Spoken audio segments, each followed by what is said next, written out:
ယောက်ျားဖြစ်သူရဲ့မျက်လုံးတွေကမိန်းကလေးရဲ့ခြေချက်ပေါင်းပြီးစီမှာပဲဆူဆိုင်ပြီးကြံ့ရင်နေခဲ့ပါတယ်သူမစီကိုတဖြည်းဖြည်းချင်းတိုးကပ်လာတဲ့သူ့ရဲ့ပုံစံက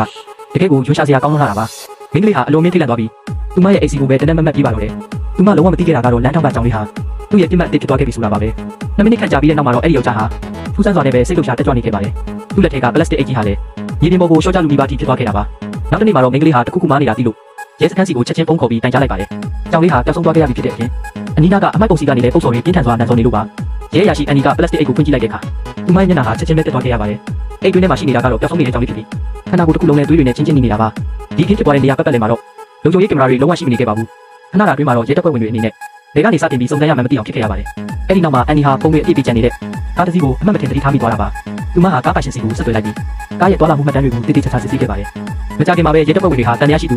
ယောက်ျားတစ်ယောက်ကိုစတင်ပြီးဖော်ထုတ်နိုင်ခဲ့ပါတယ်အဝင်းကျင်ကိုလိုက်လံစုံစမ်းပြီးတဲ့နောက်မှာတော့အန်နီဟာအဲ့ဒီယောက်ျားနေထိုင်တဲ့နေရာကိုရှာတွေ့သွားခဲ့ပါပြီအိတ်လိပ်စာပါရှင်မျိုးသမီးကတော့ရဲအရာရှိတွေကိုပြူနာနှွေးထွေးစွာနဲ့ပဲကြိုးဆိုနှုတ်ဆက်ခဲ့ပါတယ်အန်နီကဖြစ်ကြောင်းကုန်စင်ကိုရှင်းပြလိုက်တာနဲ့တတိုင်နဲ့အိတ်ပါရှင်မျိုးသမီးဟာဒေါသတွေအလိမ့်လိုက်ထွက်သွားတာပါသူမဟာအခန်းထဲကိုလှမ်းပြီးအော်ဟစ်လိုက်က